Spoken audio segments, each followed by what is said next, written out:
दोस्तों आज हम करेंगे कंप्यूटर ग्राफिक्स के अंदर जो हमारे पास फर्स्ट यूनिट के अंदर सेक्शन है सर्कल ड्राइंग एल्गोरिथम। सर्कल को ड्रॉ करने के कौन कौन से मेथड अप्रोचेस या एल्गोरिथम्स है वो कर रहे हैं हम।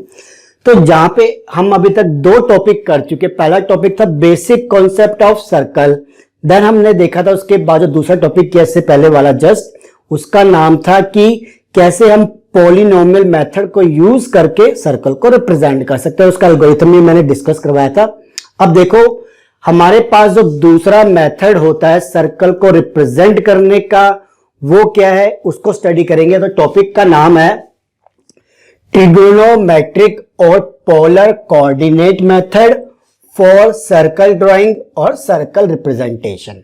मैंने इतना बड़ा नाम जानबूझ के रखा है क्योंकि कई बार पेपर में कुछ नाम से आता है, कई बार किसी और नाम से आता है, तो मैंने सारे डाल दिए। मैं इसको एक्सप्लेन कर देता हूं कि आपको समझना कैसे है। देखो क्वेश्चन में कैसे आएगा, trigonometric method for circle drawing, या तो ऐसे पूछेंगे या बोलेंगे एक्सप्लेन करो trigonometric method for circle representation या सर्कल की रिप्रेजेंटेशन का। ओके, ये कैसे बोलेंगे कि explain polar coordinate method for circle drawing या explain polar coordinate method for circle representation, यानी पोलर कोऑर्डिनेट मेथड सर्कल को रिप्रेजेंट करने का मेथड एक्सप्लेन करो। 10 नंबर से कम नहीं आएगा, जब भी आएगा पूरे नंबर देके जाएगा। ढंग से करोगे, पढ़ लोगे, समझ लोगे, ज्यादा डीप में जाने वाला टॉपिक नहीं है, पूरे नंबर मिलेंगे, देखते जाओ। देखो इसके अंदर क्या चीज है, ट्रिग्नोमेट्रिक मेथड बोल रहे हैं तो ट्रिग्नोमेट्रिक यूज होगी। ट्रिग्नोमेट्रिक क्या थी हमारे पास, sine theta, cos theta, tan theta, cot theta, sec theta, cosec theta, यही चीजें थी। इससे ऊपर तो हमारे पास इसी को ले दो के फॉर्मूले हमारे पास बने हुए हैं। दूसरा वर्ड यहाँ पे क्या यूज किया हुआ है, पोलर कोऑर्डिनेट। पोलर कोऑर्डिनेट हमारे पास क्या होता है, अगर 11th 12th में कहीं पढ़े होंगे, ध्यान होंगे बच्चों आपको, ये होते हैं रेडियन, ये एंगल्स की बात करते हैं। ठीक है, तो एंगल बोल लो पोलर कोऑर्डिनेट, या जो हमारे पास ट्रिग्नोमेट्रिक में भी तो साइन थीटा कॉस थीटा ये एंगल ही तो होता है, इसकी बात कर लो तो एक ही चीज है। अब देखो वो कहता है कि इस कॉन्सेप्ट को यूज करके आप सर्कल को कैसे ड्रॉ करोगे वो पढ़ेंगे हम। देखो कैसे कहता है, जब हम इस कॉन्सेप्ट को यूज करते हैं वो कहता है कि trigonometric function is used to represent circle. Trigonometric function use करते हैं हम यहाँ पे सर्कल को रिप्रेजेंट करने के लिए। देखो पीछे घूमो टॉपिक पीछे, पॉलिनोमियल मेथड में क्या था, polynomial function x square plus y square equal to r square, equation याद आई। वहां पे क्या थे, ये हमारे पास पॉलिनोमियल के वेरिएबल थे। जब मैं बात करूंगा ट्रिग्नोमेट्रिक के तो उसके वेरिएबल क्या होंगे, sine theta, cos theta, cot theta, tan theta, कुछ भी हो सकता है, मतलब ये चीज होगी। तो हम ये फंक्शन में यूज करेंगे। तो यहाँ पे क्या चीज है, डायग्राम पे आते हैं फिर इसको साथ साथ पढ़ते हैं। देखो डायग्राम के अंदर आगे ये मेरा पोलर कोऑर्डिनेट सिस्टम बना दिया है, तो एक्स वाई, बट जब मैंने एंगल डाल दिया तो उसको मैंने क्या बोला, पोलर कोऑर्डिनेट। अब सुनो ध्यान से, पहली चीज दिमाग में रखना, जो पहली मैं 2 वीडियो से बोलता आ रहा हूं, दोबारा बार बार रिपीट करने का मेरा टारगेट नहीं है। वो क्या चीज है कि मुझे ड्रॉ क्या करना है, 1/8 पोर्शन ऑफ द सर्कल। उन्होंने क्या कहा था कि 1/8 portion of the circle draw करो, बाकी आप फ्री में ले जाओ। वो बाकी आप 8 वे सिमेट्री कॉन्सेप्ट को डालेंगे, उससे निकल जाएंगे। बस आप 1/8 पोर्शन सर्कल को ड्रॉ करने की टेंशन ले लो, वो सिर्फ ये कहता है। देखो इसके अंदर क्या चीज है, हमने पहले ही पढ़ा था कि जब भी हम सर्कल ड्रॉ करेंगे इसके अंदर तो उसका जो ओरिजिन होगा, जो सेंटर होगा, वो 0 0 होगा हमेशा। ओके, देन वो ये कहता है कि आपको सपोज कर लो इस पॉइंट को P को निकालना है। ओके, कहीं से ड्रॉ कर रहे हो, आपको P को निकालना, तो वो क्या कहता है कि जो P पॉइंट है, तो ये जो हमारे पास ये जो लाइन ड्रॉ करी है ये क्या होगी, R sin थीटा। ये क्या है हमारे पास, Y वाली चीज होगी ना, तो कोई वर्टिकल Y में होती है, हॉरिजॉन्टल क्या है ये वाली, ये क्या होगी R cos थीटा, यानी कि X कोऑर्डिनेट Y कोऑर्डिनेट। एक P है, उसके कोऑर्डिनेट क्या होंगे, X या Y, तो R एंड साइन थीटा को R cos theta X coordinate, R sin theta यानी Y कोऑर्डिनेट। पिछले वाले में क्या थे, हमने क्या कहा था, X कोऑर्डिनेट 0 से R/√2 तक जाता है। देन हम क्या करते हैं, इक्वेशन जो यूज होती है हमारे पास x square plus y square equal to r square, उसमें x की वैल्यू डालते हैं, रेडियस हमारे पास होता है, y की वैल्यू निकाल लेते हैं। अब यहाँ पे क्या होगा, रेडियस मेरे पास होगा, ठीक है जी, मुझे थीटा की वैल्यू दी होगी, उसको पुट करो इसके अंदर, x कोऑर्डिनेट निकल जाएंगे, r की वैल्यू, कोस थीटा जो एंगल होगा वो डालो, कोस थीटा की वैल्यू निकालो, आपस में मल्टीप्लाई करो, x कोऑर्डिनेट। y कोऑर्डिनेट कैसे आएंगे, r रेडियस दिया होगा, साइन थीटा जो एंगल हम ले रहे होंगे वो डालेंगे, उसकी वैल्यू डालो, आंसर निकालो। सिंपल सी चीज, क्लियर होगी ना। अब देखो आगे, तो यहाँ पे थीटा क्या होगा, करंट एंगल, करंटली हम कौन से एंगल पे कहां पे खड़े हैं वो। जैसे कि मैं अभी ड्रॉ नहीं करूंगा तो डायग्राम बड़ा गंदा सा हो जाएगा, मैं चाहता नहीं इस चीज को। सपोज कर लो मैं ये पॉइंट निकालना चाहता हूं अभी, ठीक है, मैं सर्कल ड्रॉ कर रहा हूं, मैं इस पॉइंट को निकालना चाहता हूं, ठीक है। तो मेरी लाइन, ये जो लाइन है रेडियस की, ये मूव करके इधर आ जाएगी। अब ये एंगल क्या होगा मेरा, थीटा हो जाएगा, करंट एंगल यही तो मानूंगा। तो एक्स क्या है, थीटा क्या है मेरा, करंट एंगल। ओके, जैसे जैसे मूव करता जाऊंगा करंट एंगल पे आता जाऊंगा, सीधी सी बात। ओके, चलिए, r is equal to radius of the circle, x होगा the x coordinate and the y होगा मेरा y कोऑर्डिनेट। सिंपल सी चीज है। अब आगे चलते, जो मेन चीज है, the scan converting circle using polar coordinate method. जब हम इसको रास्टर स्क्रीन के ऊपर, ग्रिड के ऊपर, पिक्सल में जब हम इसको स्कैन करते हैं, रास्टर स्क्रीन में क्या कॉन्सेप्ट था कि स्कैन लाइन के ऊपर हमारे पास पिक्सल होते हैं, और जब मेरी बीम डिफ्लेक्शन जब उस पर आती है तो एक एक पॉइंट को स्कैन करती हुई जाती है, देन नीचे आती है, फिर एक एक पॉइंट को स्कैन करती है। तो हम क्या कह रहे हैं, स्कैन कन्वर्टिंग कर रहे हैं, वही वो कह रहा है। तो इसके अंदर हम पोलर कोऑर्डिनेट सिस्टम मेथड या यूज करते हैं, तो इसके अंदर क्या होता है, जो स्कैन कन्वर्जन है वो कैसे अचीव करते हैं, मतलब हमें अपने पॉइंट्स कैसे मिलेंगे। वो कहता है इसको अचीव करने के लिए हमें स्टेपिंग करना पड़ता है। थीटा जो एंगल है उसको पहले हम 0 डिग्री पे लेके जाएंगे। मतलब 0 डिग्री कहां पे होगा, पहले ये बताओ। ये मैंने ड्रॉ किया हुआ है 45 डिग्री, ठीक है। 0 डिग्री कहां होगा, जब ये लाइन नीचे बिल्कुल यहां पे आ जाएगी, 0 डिग्री आ जाएगी, तो मैं 0 डिग्री से स्टार्ट करने वाला हूं एंड कहां तक जाऊंगा, मैं जाऊंगा π/4 रेडियन तक। पाई की वैल्यू क्या होती है, π/4 रेडियन, मतलब एंगल की बात कर रहे हैं। पाई की वैल्यू क्या होती है हमारे पास, देखो पाई होता है 180/4 which is equal to 45 degree, and 45 degree एक सर्कल के अंदर उसका 1/8 पोर्शन होता है।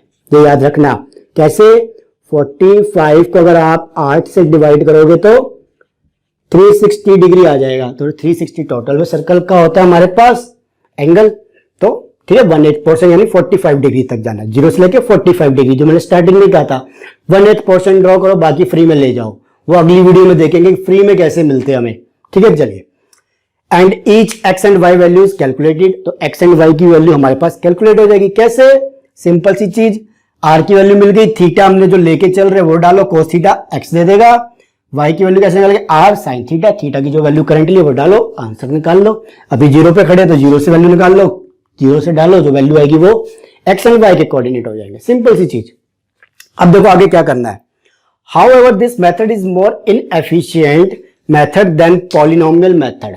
ये मेथड जो हमारे पास है काफी इनएफिशिएंट मेथड है, मतलब इतना अच्छा खास रिजल्ट नहीं देने वाला, क्योंकि जो हमारे पास पॉलिनोमियल मेथड में मिल सकता था, because computation of sine theta and cos theta is more complex. यहां पे जो कैलकुलेशन हमारे पास वो क्या है, बहुत ज्यादा, आई थिंक मैंने लाइन कंप्लीट नहीं लिखी बट कोई बात नहीं, समझ गया कि sine theta and cos theta more ज्यादा कॉम्प्लेक्स हो जाता है कैलकुलेशन के हिसाब से। अगर मैं कंसीडर करूं x² y² या r² को निकालना, वो थोड़ा समवेयर इजी होता है, बट इनको थोड़ा सा मुश्किल हो जाता है। बट साथ ही साथ वो क्या कहता है, and even more time consuming than polynomial method. Polynomial method के हिसाब से अगर मैं कंपेयर करूं तो ये मेरा और ज्यादा टाइम कंज्यूमिंग भी है एंड इनएफिशिएंट भी है। मैं ये नहीं कह रहा कि जो हमारे पास पिछला मेथड था पॉलिनोमियल वाला वो सबसे बेस्ट है, नहीं, मैं ये नहीं कह रहा, बट मैं अगर कंपेयर करूं तो पॉलिनोमियल मुझे समवेयर टाइम कंज्यूमिंग नहीं लगा एंड इनएफिशिएंट भी नहीं लगा इतना इसके हिसाब से। बट सबसे बड़ी चीज, अगर एक से काम नहीं चलो तो दूसरे पे जाओ, दूसरे पे नहीं चलो तीसरे पे जाओ, क्योंकि हमें क्या करना है, हमें अपना टाइम बचाना है कैलकुलेशन का। तो ये एक तरीके से पॉलिनोमियल मेथड एंड एक तरीके से पोलर कोऑर्डिनेट मेथड या ट्रिग्नोमेट्रिक मेथड, ये दोनों इनएफिशिएंट ही है तो कैलकुलेशन समवेयर कॉम्प्लेक्स ही। तो इनको कम करने के लिए हमारे पास आगे के 2 या 3 मेथड आए थे, जिनका नाम है, सबसे पहले हम करेंगे DDA सर्कल ड्राइंग एल्गोरिथम, जिसका पूरा नाम है digital differential analyser circle drawing algorithm. Then second आता है आपके पास Bresenham's circle drawing algorithm. Then उसी का कॉन्सेप्ट यूज करके हम कह सकते हैं mid point circle drawing algorithm. ये 3 टॉपिक है, मेनली क्वेश्चन आपके पास इन्हीं से आने वाला है। ओके, ये जो क्वेश्चन है टॉपिक है, ये अब पेपर सेट करने वाले का मूड खराब होगा तो डाल देता है, बट छोड़ना नहीं है, क्योंकि यही तो कॉन्सेप्ट आगे जाके यूज होने हैं। चलिए, ये हो गया आपके पास सर्कल ड्राइंग एल्गोरिथम, 10 नंबर में यूनिवर्सिटी एग्जाम में आता है।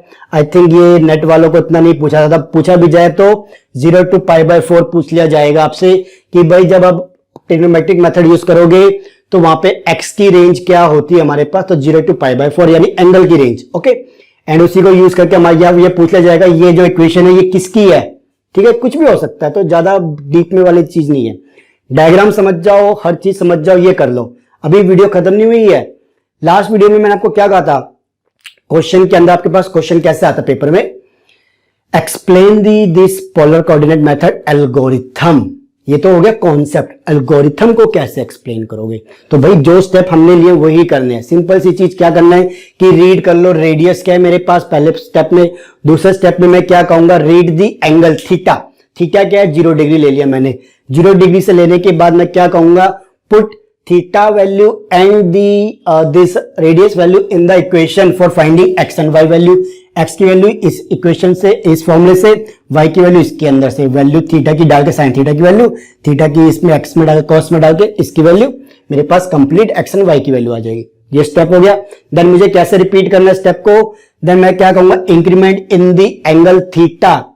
कितना जो भी हमें बताया जाएगा उसको इंक्रीमेंट करना है एंड उसके बेस पे इंक्रीमेंट करते फिर से हमें इनकी वैल्यू कैलकुलेट करनी है। और कब तक करना है उस थीटा को, जब तक कि थीटा मेरा 45 डिग्री या उससे कम हो तब तक मैं कैलकुलेट करूंगा। जैसे 45 डिग्री से आगे हो जाएगा तो मतलब क्या हुआ, वो 1/8 पोर्शन से आगे बढ़ गया ना। मुझे 1/8 पोर्शन से तो आगे जाना नहीं, तो मुझे 45 डिग्री या उससे कम तक ही कैलकुलेट करते हुए चलना, उसी के अंदर घूमना है। जैसे मैं 45 डिग्री तक आऊंगा उसको कैलकुलेट करो, देन उसके बाद स्टॉप करो। जैसे ही इतना जनरेट हो जाएगा हम क्या कहने वाले हैं कि भाई अब 8 वे सिमेट्री या रिफ्लेक्शन का कॉन्सेप्ट डाल लो, जो पॉइंट्स आए हैं उसके बेस पे वो पॉइंट्स निकाल लो।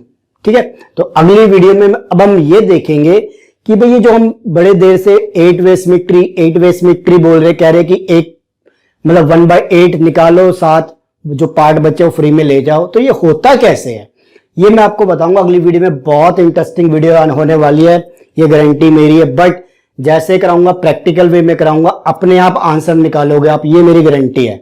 बट जैसे मैंने कहा, जैसे मैं कराऊंगा वैसे करते रहना। ठीक है, चलिए ये हो गया आपके पास सर्कल ड्राइंग एल्गोरिथम, जिसके अंदर हमने देख लिया कि ट्रिग्नोमेट्रिक या पोलर कोऑर्डिनेट मेथड क्या होता है, क्या उसकी अप्रोच है, कैसे आपको एल्गोरिथम अगर आ जाए तो वो लिखना है। चलिए गाइस, ये हो गया आपके पास टॉपिक। मिलने वाले अगली वीडियो में। वीडियो अच्छी लगे तो लाइक एंड शेयर जरूर कर लीजिएगा, क्योंकि पसीना आ रहा है थोड़ा जल्दी बोल रहा हूं, कहां से गीला रहा हूं मैं जानता हूं इस टाइम। तो चलिए अगली वीडियो जल्दी करने वाले हैं। Thank you.